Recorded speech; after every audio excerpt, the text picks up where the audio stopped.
gros tension dans le monde là par rapport à une maladie qui mette tête l'idéal là, son bagay tête chargée. Bonsoir tout le monde, bonsoir compatriotes moi yo, comment nous y est? Moi pral bon détail, comment maladie ça relè. Si toutefois que vous avez maladie ça, qui symptôme à ressentir la caillou et comment ka attraper maladie ça. Maladie ça, li relè variole singe. Maladie ça commencé par tête les amis pam dans plusieurs pays Europe là au commencement mois mai 2022. Nous gagnons Espagne, Italie, Angleterre et la France.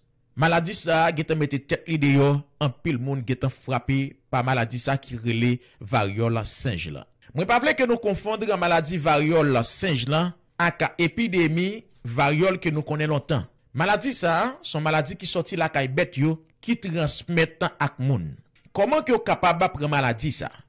Maladie ça fait de frottement moun ak moun ou capable toucher vêtement moun ou capable boire de l'eau dans un godé yon moun qui gen variole singe là ou boire de l'eau dans même godé ça tout ça ka cause ou attraper maladie variole singe là.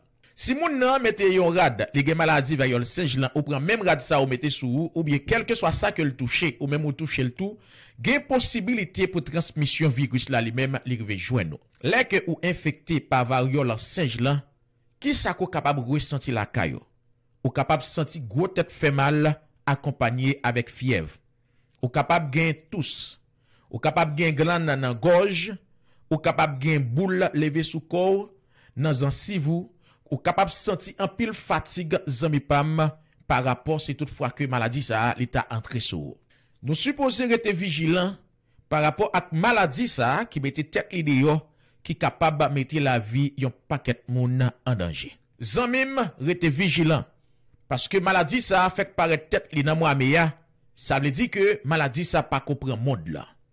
Si toutefois que dans pays Europe yo maladie ça a commencé à prendre plusieurs pays et moun k'ap voyager qui t'a infecté par maladie ça k'ap monter avion, k'ap traverser dans l'autre pays, eh bien moun nan li même tout li capable porter normalement virus là la caille ba yo paquet l'autre moun. Ou même qui senti tous, ou même qui senti fièvre tous, ou même qui gen grande dans gencive, dans langue, sous toute cause mi pam c'est dégagou, garder pour sou ka wè un docteur plus vite que possible.